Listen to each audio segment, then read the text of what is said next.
In this video, I'm going to work through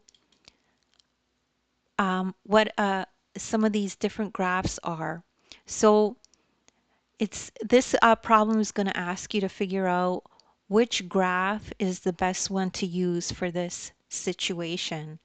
So if we have a problem like this that says, what type of graph would you use to show drink preferences of the class? So in a classroom.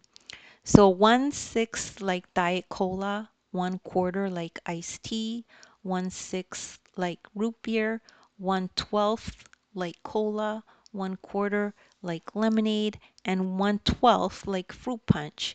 So what's the best way that you could show this data in a graph? Would it be stem and leaf plot, line graph, circle graph, or a pictograph? So I'll tell you the answer. Circle graphs are the best graphs to show percents, fractions, or parts of a whole. So how would that look? It would look like this, right? So you don't have to plot this, but this is how it would look if you did plot it. This question is only asking you what would be the best graph, and circle graph would be the best one. Okay, because it shows percentages or fractions, and in this case it's fractions of a whole. And you can easily see how much different people like different drinks.